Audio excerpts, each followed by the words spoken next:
ഇന്ന് ഞാൻ ചെയ്യാൻ പോകുന്ന റവ ലഡുവാണ്. ശ്രീകൃഷ്ണ ജയന്തി അല്ലേ, എല്ലാ സ്വീറ്റ്സും നമുക്ക് ഉണ്ടാക്കാം.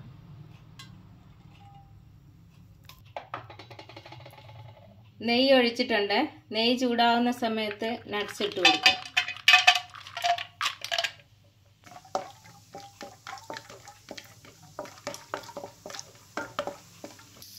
കുറച്ച് മുന്തിരി ഇട്ടിട്ടുണ്ട്.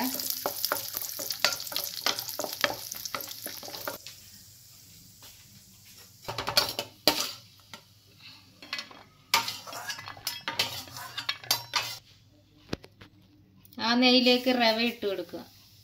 1 കപ്പ് എടുത്തിട്ടുണ്ട്. അതുകൂടി നന്നായിട്ട് വറുത്തെടുക്കുക.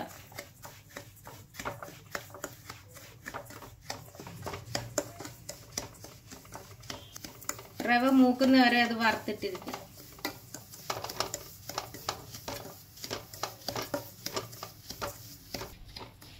ഇനി ഡ്രൈ കോക്കനട്ട് ഇതിനകത്ത് ഇട്ട് കൊടുക്കുക.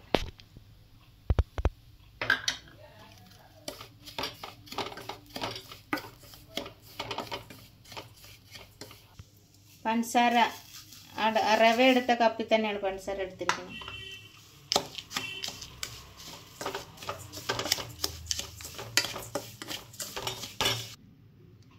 കേസരി കളറിലേക്ക് പാൽ ഒഴിച്ചു കൊടുക്കുക.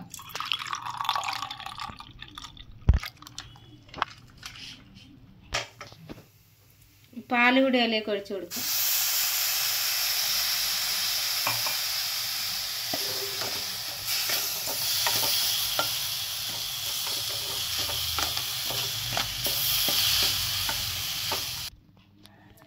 വറുത്ത മുന്തിരിയും അണ്ടിപ്പരിപ്പും കൂടി ചേർത്ത് കൊടുക്കുക.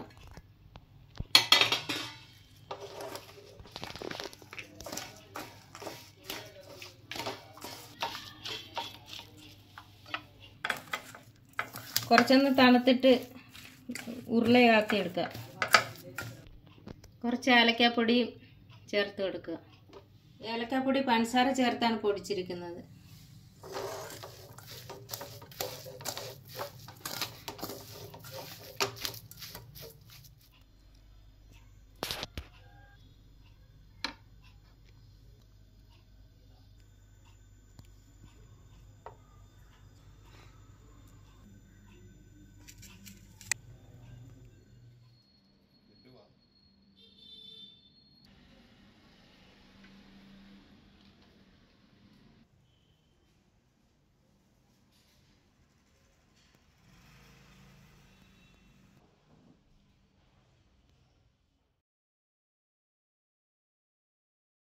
കൂട്ടുകാരെ, ഞാനിന്ന് ചെയ്യാൻ പോകുന്നത് ഈന്തപ്പഴം ബർഫിയാണ്.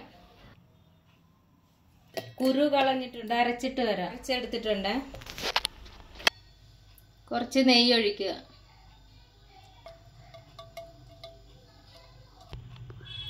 പിസ്ത ഇട്ട് കൊടുക്കുക. വാൽനട്ട്, കാഷ്യൂനട്ട്, ബദാം,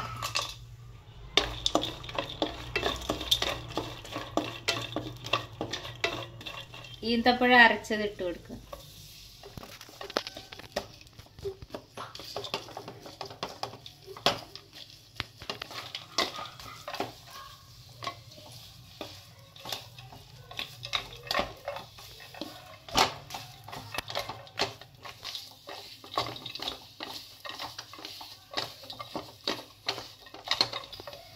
എല്ലാം കൂടി നന്നായിട്ട് യോജിപ്പിച്ച് കൊടുക്കുക.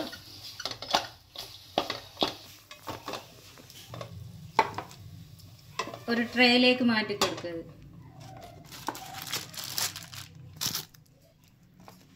എല്ലാം ഷേപ്പിലാക്കി കൊടുക്കുക നന്നായിട്ട്. കുറച്ച് പിസ്ത അവിടെ ഇട്ട് കൊടുക്കുക അതിൻ്റെ പുറമെ.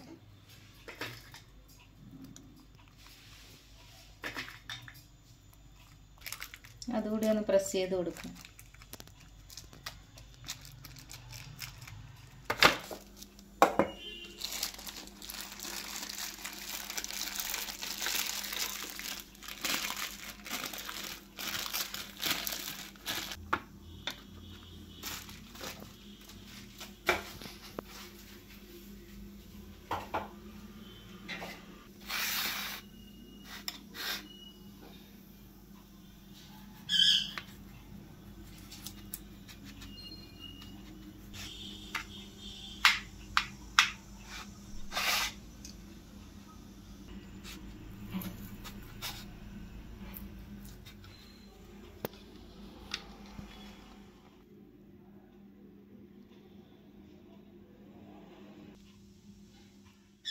ഞാനിപ്പോൾ ഉണ്ടാക്കാൻ പോകുന്ന ഒരു ബിസ്ക്കറ്റ് കൊണ്ടുള്ള ഒരു സ്വീറ്റ് റെസിപ്പിയാണ്.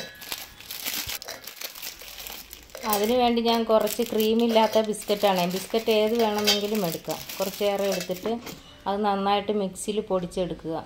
അതും കുറച്ച് ഫുഡ് കളറ്, കുറച്ച് പാൽപ്പൊടി, ഇതെല്ലാം കൂടി ചേർത്ത് മിക്സ് ചെയ്തിട്ടാണ് മിക്സിയിൽ അടിച്ചെടുക്കേണ്ടത്.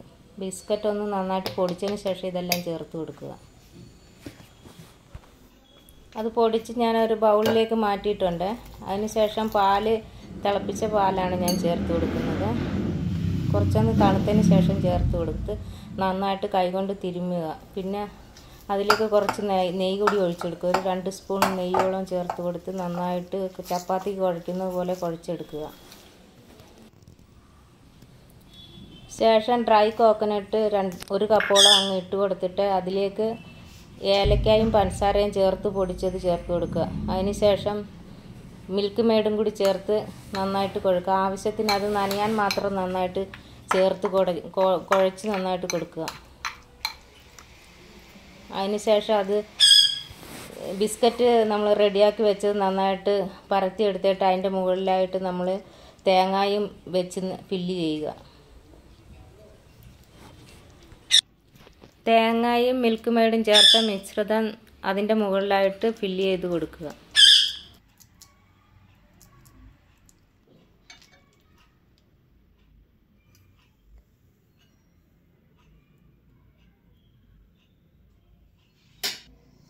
ഞാൻ ഇന്നുണ്ടാക്കിയ എല്ലാ സ്വീറ്റ് റെസിപ്പിയും നിങ്ങൾക്ക് ഇഷ്ടമായെങ്കിൽ ലൈക്ക് ചെയ്യണം. ഫ്രണ്ട്സിനെല്ലാം ഷെയർ ചെയ്യുക, സബ്സ്ക്രൈബ് ചെയ്യുക. Thank you for watching.